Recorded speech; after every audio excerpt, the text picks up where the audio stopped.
This is Pathway to Recovery, an SA Lifeline Foundation podcast featuring hosts Tara McCausland, who is the SA Lifeline Executive Director, and Justin B., a sex addict living in long-term recovery. We have conversations with experts and individuals who understand the pathway to healing from sexual addiction and betrayal trauma, because we believe that recovering individuals leads to the healing of families.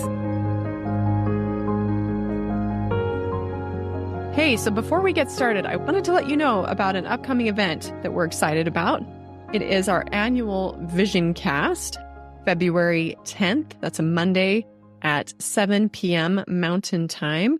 And here we will be sharing a little bit about our successes of 2024, some of the things that we were able to achieve as an organization, as well as what we're hoping to accomplish in 2025. So we would love for you to join us, and we'd like also to share how you can link arms with us and help us continue to do this important work of recovering individuals and healing families from the effects of sexual addiction and betrayal trauma. So again, if you'd like to register, go to salifeline.org. You can just fill out that short form, and we hope to see you there, February 10th. Chelom Leavitt received her PhD from Penn State.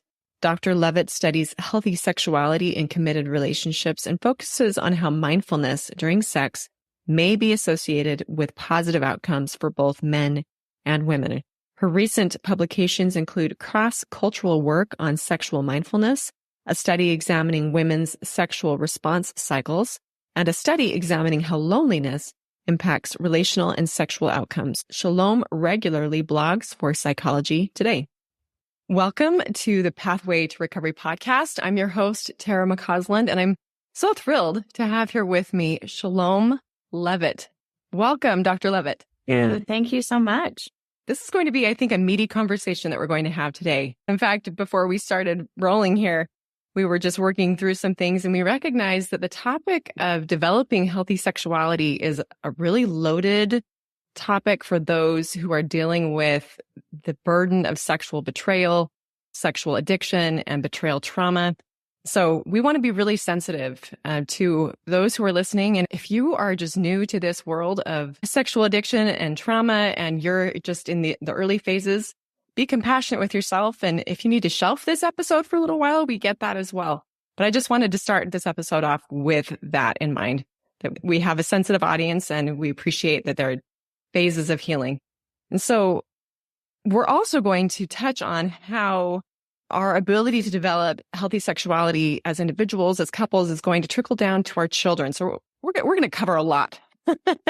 So thanks, Chelom, for being willing to take on such a hard topic. Happy for you. Yes. So maybe to start us off, just as I was saying before, considering that many in our audience might have made a fresh discovery that their partner has been cheating on them, has been using pornography in secret, and might be experiencing trauma, what might be addressed before even talking about developing healthy sexuality? I think it's important to take a little time for yourself. I study mindfulness as well. And so I think a lot of times when we're hit with something that's startling, that changes our whole perspective of the relationship, we maybe want to take a little time away. And this may be hours or it may be weeks for us to just see where we're landing, see what it is how this is really impacting us. And it's going to be different for everyone. And that's okay. If it takes you longer, or if you are able to quickly come to some sort of understanding as to how you're impacted. So I would say slow it down. Don't feel like you have to react or solve things or move in any certain pattern, but just slow down and realize you've just had an altering experience. How is this going to fit into how you move forward? So just take a minute. Yeah, in 12-step, they'd say, take the pause. Take the pause and don't be too reactive, and care for yourself. And for a lot of people that are in a relationship where there has been sexual betrayal, there may be safety issues in play as well. And there's even maybe a concern of STDs And so as we're considering moving forward in developing healthy sexuality, we want to make sure that we're safe. And so we want to just remind you, listeners, that you have that opportunity to take the pause, to care for yourself. If you're concerned about safety issues, STDs, we don't have to jump right back into a sexual relationship that we don't feel safe in. Yeah, in fact, and safety is a layered concept, right? Because yes, you're talking about physical safety. How has this impacted my health? But also emotional safety, which also impacts your health. A lot of people who are going through this, they feel deeply, intensely, and then that starts to affect their physical health. So this is something that is going to take some time for you to sort through. What is safety in my circumstances? And how am I going to address really taking care of myself? Also, before we really get rolling, I'm curious what your thoughts are about what role you feel like pornography plays in unhealthy sexual concepts, because I feel like so much of developing healthy sexuality is unlearning a lot of what we've learned from the media and pornography, if that's been a part of our experience. What are your thoughts about that? I don't research pornography, but I know quite a lot about the research because I teach healthy sexuality, right? And so those are the opposite of each other. And I guess what I would say the biggest outcome of pornography that everyone really agrees on is that it changes our expectations in a healthy relationship. Now, we act as if people who have gone down this road of pornography or sex addiction or whatever the unhealthy behavior is, we talk about recovery, but sometimes there's nothing to recover because we never came from a healthy place. And so a lot of it, like you just said, is weeding out all these unhealthy attitudes I had. And pornography is particularly pernicious in that it has changed what my expectations are about sex. It has changed how I interact, my attitudes, all of these things. And then probably it can result in then acting out in a number of unhealthy ways. Yeah. It's hard to stomach this, but the reality is that pornography in our culture really is our sex education. For most people, that's where they get their information. And we know it's like the worst kind of information you could ever get about what sex is really all about, which is connectedness, wholeness, developing a healthy, again, connected relationship with your partner. And that it's about both partners. It's not about one partner servicing the other or making sure that the other partner is not going to act out if they're not getting enough sex. Anyway, in the extreme cases, we know that pornography is getting more violent, more aggressive, and our children are growing up in this environment where they're learning things that it's hard to wrap your brain around, but where they think that it's okay to maybe even strangle or hurt someone because of things that they've seen. I hope that's not too triggering for our audience. But recognizing that pornography for many has become our sex education and unlearning what we have learned, if that's been a part of our experience, is going to be a challenge, but it is possible. And I think, Chelom, you're going to give us some hope that it's possible, that we can develop healthy sexuality in this culture even. One thing I really like to say is that it's never too early and it's never too late. So if whatever side of the spectrum you're on, if you're thinking about talking to your children and you're worried that you're talking to them too early, it's never too early. Now, we want to approach it in a way that's digestible for them and appropriate for their developmental level, but it's also never too late. So if I neglected talking to my kids and now they're teenagers or young adults, that's still okay. Or if I'm facing the reality that I'm now in a relationship and we have all sorts of unhealthy patterns, it's never too late, right? We can relearn these things and start to change our trajectory. Yeah. And that's the message we hope to give in this episode. I think it's good for us to understand where we've been and where we can be. And so let's go there. Maybe I can ask this question first, because I don't think for many of us, I think we feel a lot of shame around sex for a multitude of reasons. Because the media or pornography has been our teacher, we've not been given good counsel. And I'm just curious, do you know what the stats are when it comes to how many people grew up in a home where there was any talk of healthy sexuality? Do you have any data on that? Yeah, there's some data. It changes from group to group, but in general, the vast majority of young people get very little. And if they, and what they do get is scary. It's about the risks. It's about pornography. It's not about healthy sexuality. It's intended to scare or keep you in line. And particularly for women, it's aimed at letting women know that the ideal woman is asexual, right? You don't have sexual appetites. It's not attractive for a girl to be the initiator, but women have to look very sexy, right? So it's this conflicting message for women in particular. And for men, just that kind of anything goes, and we don't really talk to men about the emotions that sex is going to bring up.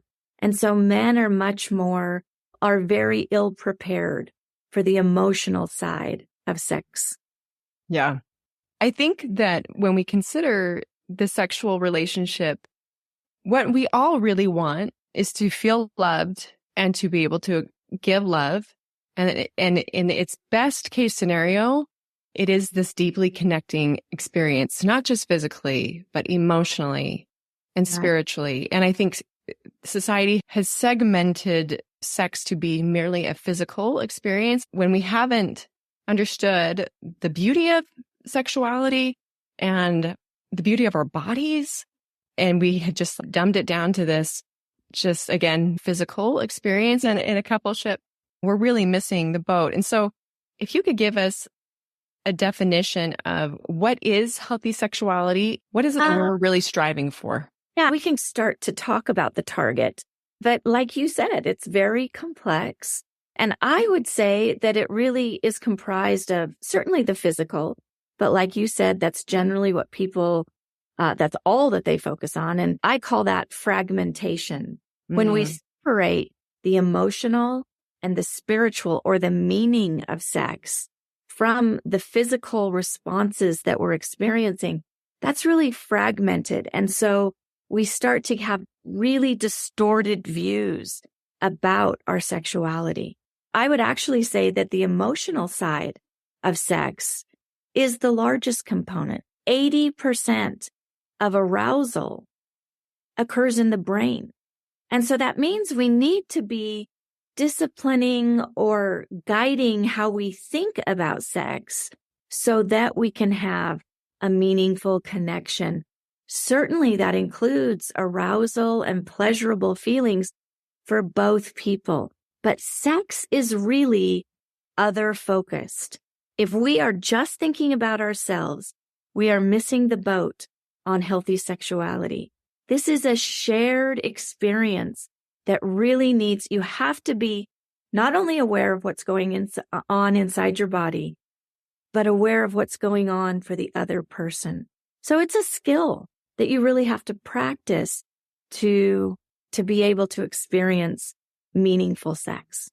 And it is so complicated. I was actually just listening to a podcast last night in preparation for this interview, and I think she did bring up this concept of fragmentation.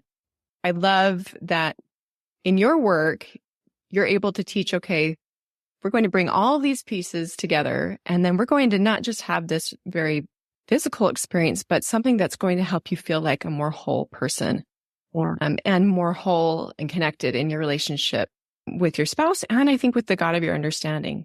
I've heard that at its best, sex can draw not just a couple together, but it can be a spiritually edifying experience, which is for some people like, what? Yeah. Because it's been so physical. Yeah, I would say that sex is an activity that should be teaching you so much about yourself and how you need to change. We talk about intimacy, and I'm including emotional and physical intimacy, relational intimacy. we talk about intimacy as if it's always this happy, wonderful thing. The truth is, intimacy, if you're in a healthy relationship, should also be a little bit not scary, but challenging, right? In that I'm revealing parts of myself that maybe I don't even like. Maybe I'm afraid that I'm not going to be accepted if I share with you something that goes against whatever. But that is intimacy. If we can share with each other our fears, our disappointments, our mistakes, and we can be accepted in the relationship, not necessarily approved of, but accepted and loved and then challenged. You know what? That's really not okay that this is going on for you. Let's talk about that. So that is what real intimacy is. It's certainly the fun, romantic things that bring us closer together, but it's also these challenging things. And so people who are going through a struggle in their relationship over whatever the issue is, if approached in this really open, authentic manner, we can actually draw closer to each other. This doesn't have to be a wedge in our relationship. If one has really high sexual desire and one has lower desire, that doesn't need to be a wedge. That can actually be an opportunity for us to understand each other at a deeper, more intimate level. Yeah. And I think a lot of couples can appreciate that sex can become such a wedge. And especially, again, if there has been infidelity, if there's addiction present, that's the burden that many of these couples are going to carry. They're listening to this, but any couple, I would say, yes, and I'll just speak from personal experience, as you're sorting through these differences, and men and women are different sexually, unless you view it in this is an opportunity for us to grow together type of way, it can feel like this constant source of conflict. And I love that perspective that I've heard that marriage it's the best school to become the person that I believe that we're capable of becoming. And the sexual piece is probably one of the most challenging, but has the greatest opportunity for growth and progression because of those differences. And I wanted to say this before I rewind a little bit, because maybe I'm getting a little excited, Chelom, but I want to make sure that our listeners understand, because again, most of you who are listening are dealing with some type of infidelity or sexual betrayal or addiction in your situation. Sex addiction is not about sex. That's right. And so we have to realize that healthy sexuality is not going to fix a sex addiction. That's right. However, as we're understanding more the reasons for, like, why we're coping with pornography or other sexually acting out behaviors, as we're getting a grasp on that and doing some healing, we need to start moving into this direction of developing a healthier mindset around sex. So we're going to say that at this point on in our conversation, that's where we're at, that we have done some healing on both sides for both partners, and they're ready to really start developing this healthy sexuality.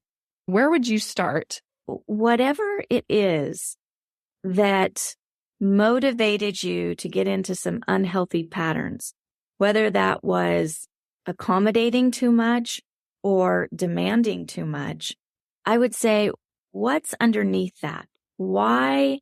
What's the accommodating or the demanding nature coming from? If we understand, I look at the ideal, and the ideal is I certainly require safety and stability, and then I want to look after my partner's well-being. If both partners are not doing that, something's up, and we need to find out, why is that happening? Why is one person taking and one person doing all the giving? That right there is one that a lot of couples deal with, even outside of unhealthy sexual behaviors, right? So we need to start looking at these small attitudes that end up creating large problems. I think that maybe sex is a proof of love, or sex is just about physical pleasure. All of these attitudes creep into both men and women. No matter what side you're on, we likely have some unhealthy attitudes we need to examine. The best way to do that is start learning about what is healthy, what is the ideal, and how does my reality not align with that. That's a great explanation of where we do need to start, like understanding my own perspectives and perceptions of sex, why I feel that way. Do you feel like that can be done well on your own with some good resources, or is that going to require therapy? Like, how do we really start shifting patterns? I say yes to both. I think that I was a co-author with some other professors on a book that might be a really good starting point because it just outlines what healthy sexuality is. And that takes some thought, some reflection.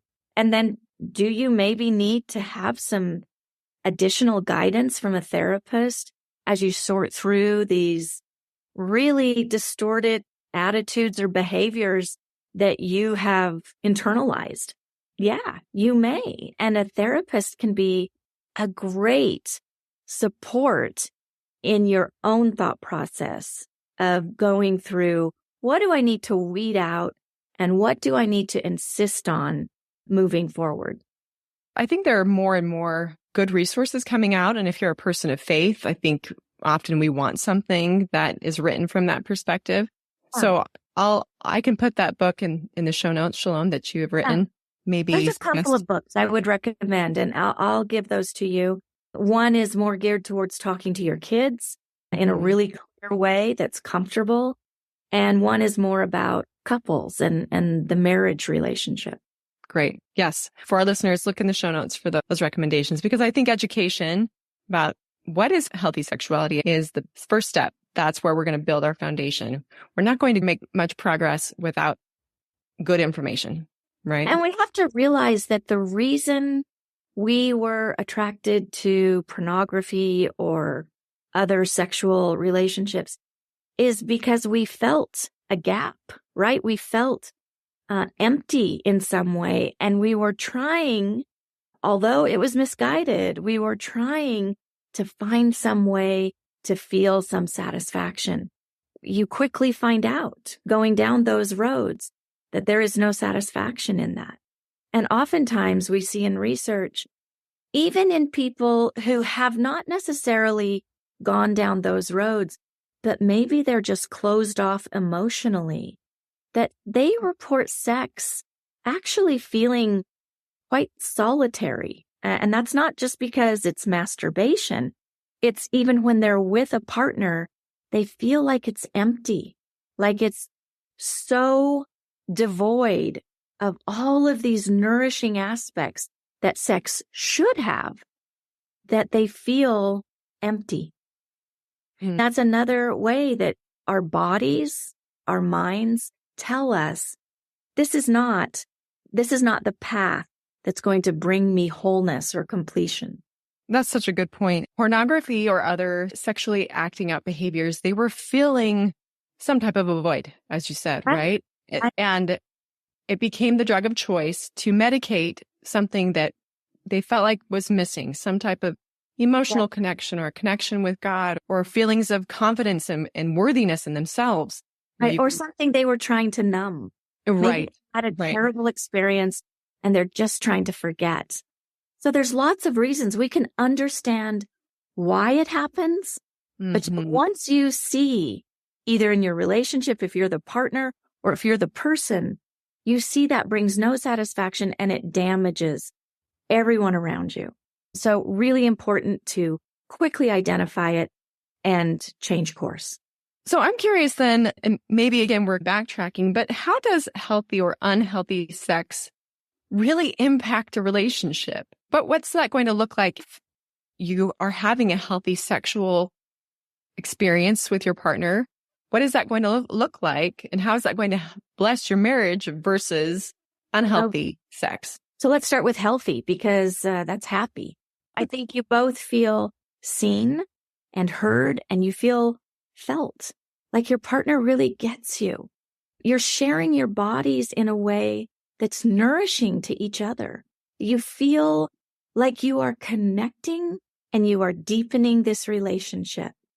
You feel like your needs are being met. Even if you're the high desire partner and you'd like to have sex 5 times a week, but you only have it twice a week, what you're seeing is that your partner is willing to try and meet your needs while you meet their needs, right? So it's about a little bit of compromise and understanding and readjustment, but it's also this underlying feeling of, you get me.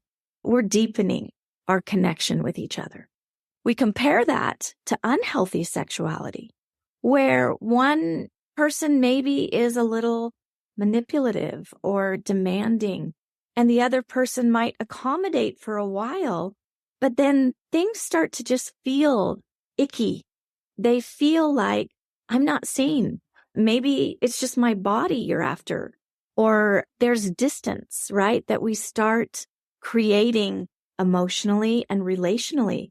If we don't talk about these things, then we will act out these things that we're feeling.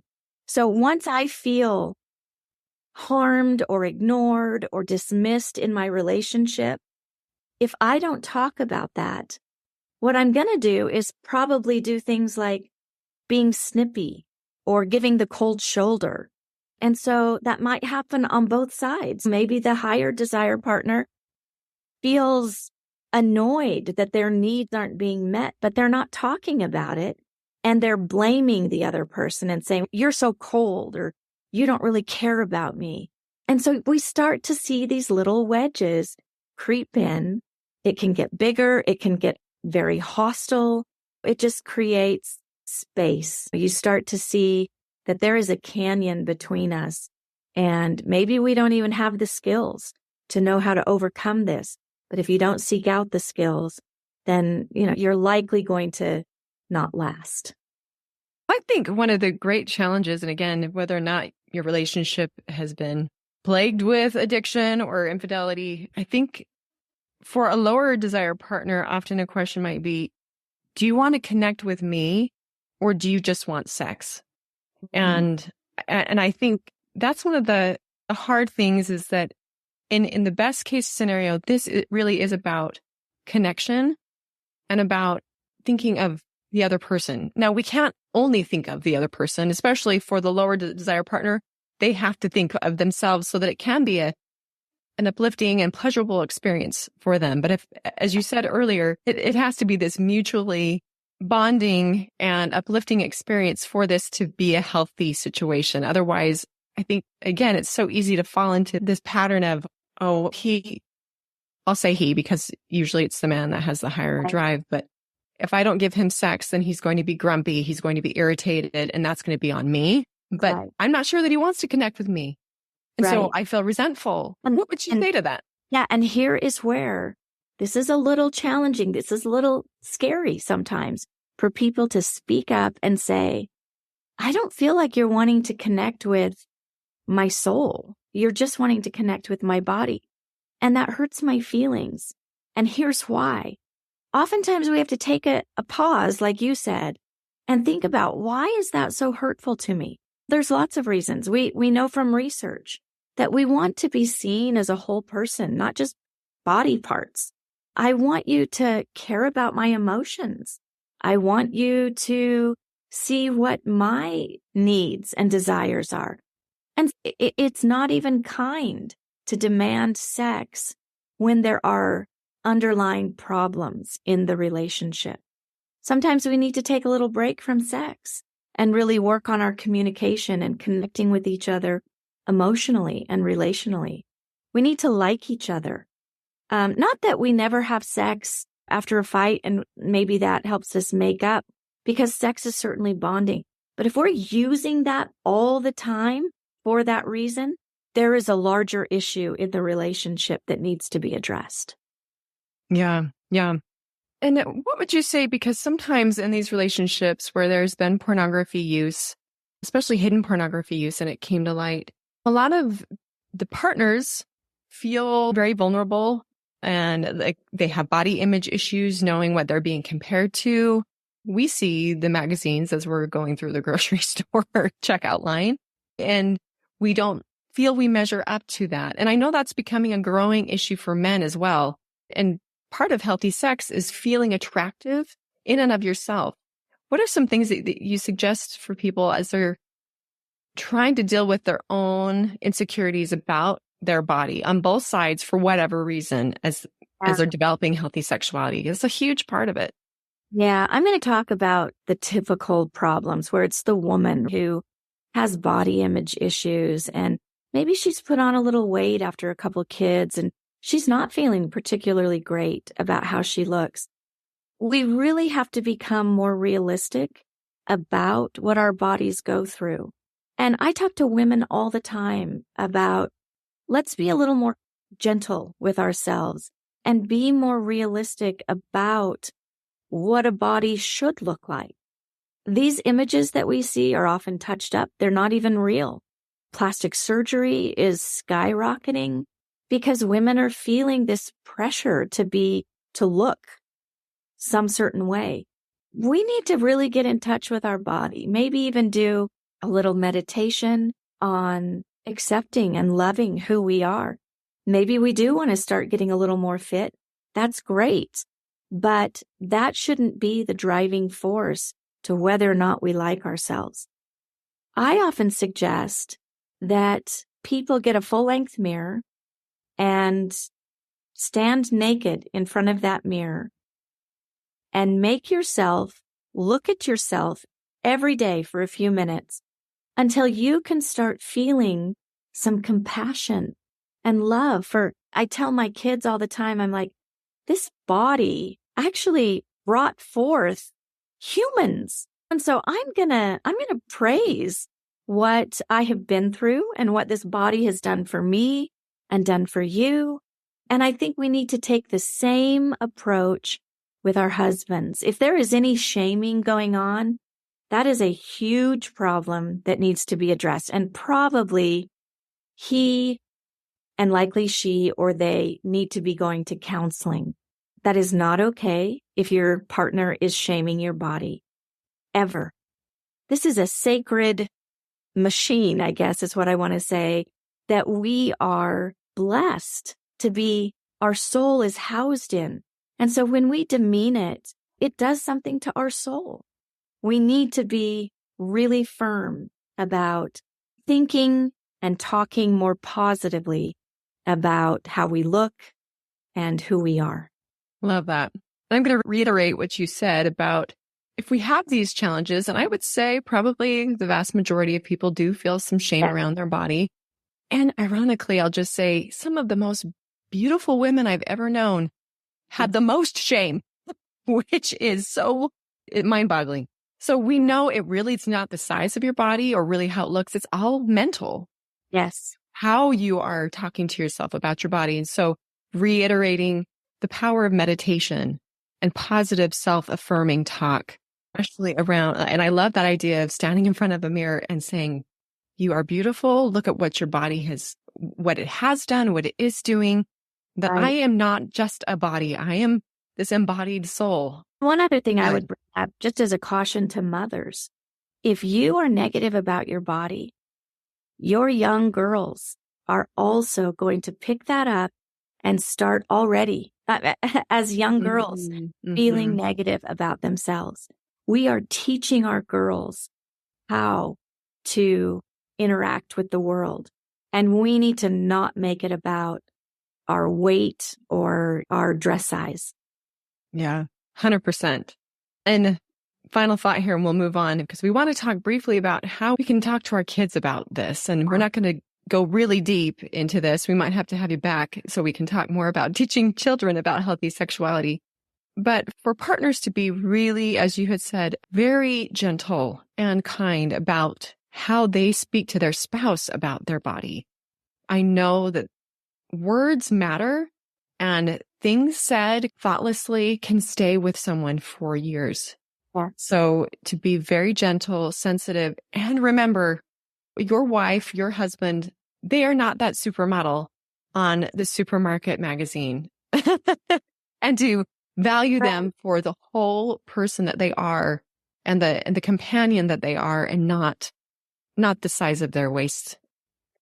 Okay, so let's move beyond the couple and talk about the whole family dynamic, because we really want to change for the upcoming generation, right? Because for most of us, we grew up in homes where nothing hard was really addressed, especially healthy sexuality and developing bodies, etc. So why is it so important to start talking to your kids about healthy sexuality? I would even start a step back from that and say, it has to start with the couple. Your kids are watching you. They know more about your marriage than you think they do. They're pretty perceptive. We think that if we go fight in the bedroom, that they're not going to catch on. That's not true. And they notice how you treat each other. Is there a kind touch? Is there affection between you? Is there respect? Those sorts of things we are teaching our kids without even teaching them. And so we need to realize that we need to get our business together so that our kids can have a healthy attitude towards all of these things.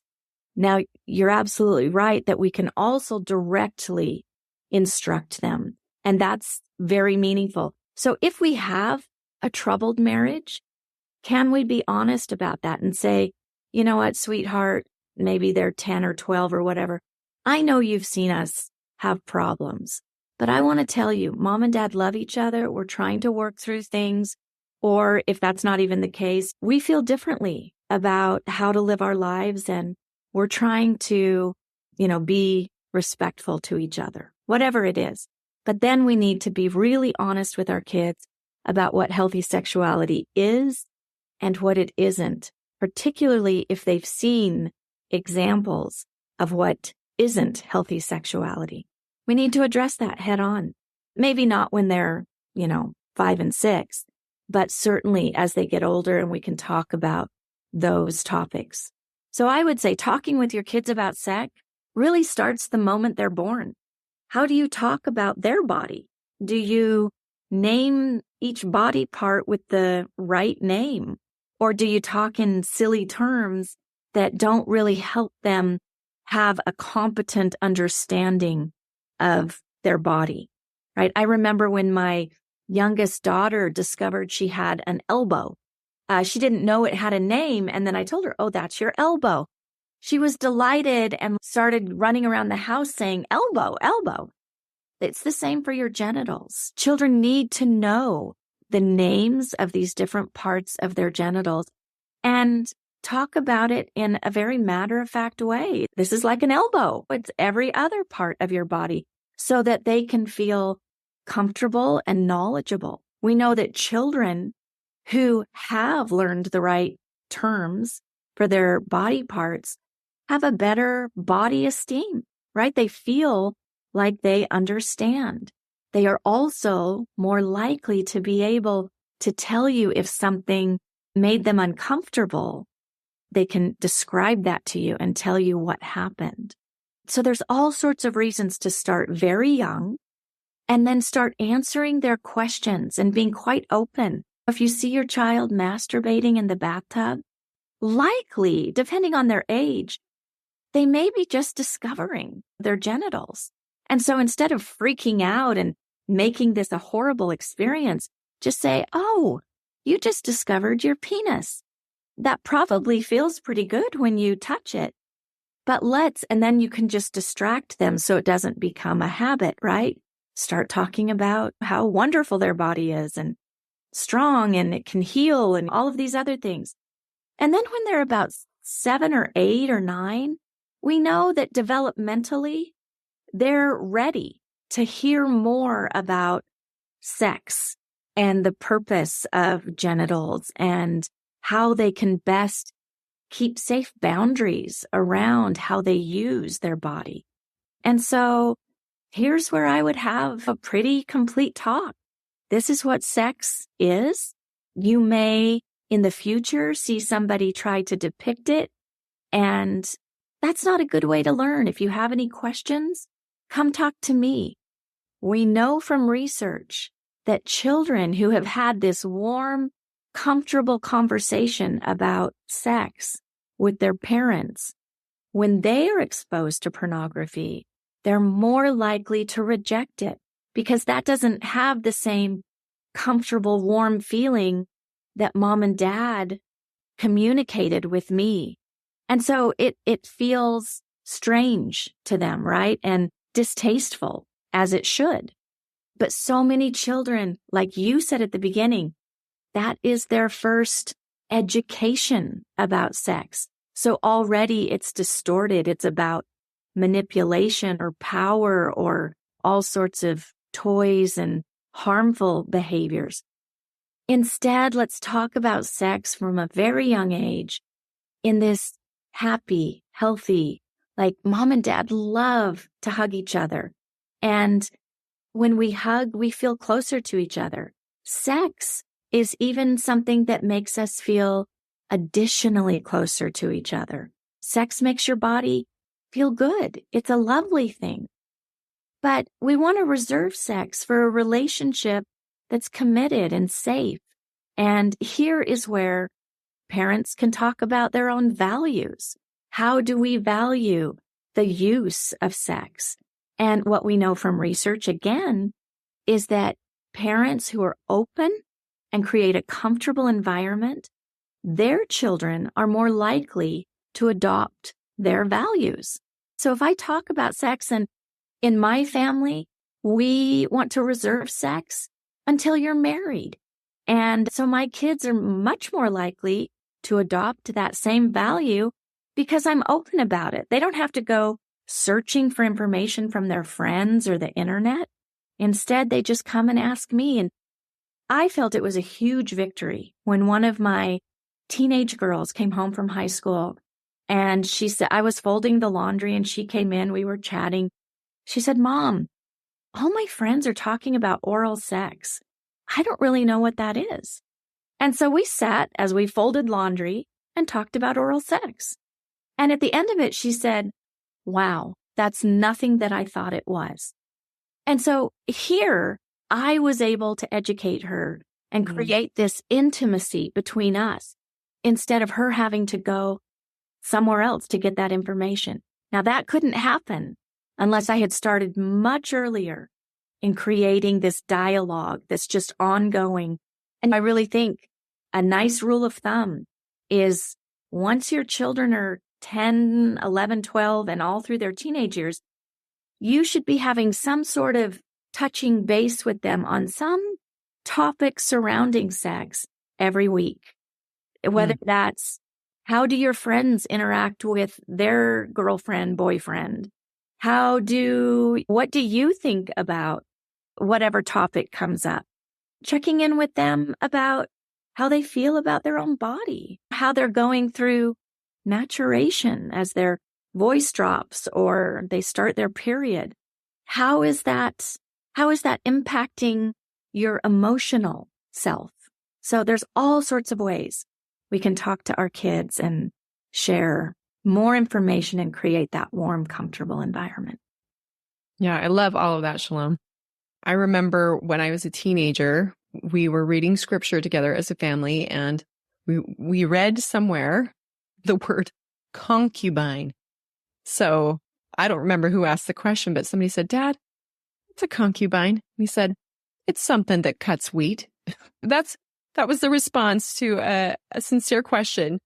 And my dad, he had a combine. He was a farming man. So I guess he felt like that response worked to avoid a difficult conversation. But that was the kind of environment that I had in my home. And I think a big reason why, like, my dad didn't want to address that because of his own problematic sexual behaviors. And so I really like where you started, which was your kids see by your sheer example how you feel about sex and sexuality, how you feel about your relationship with your spouse, right?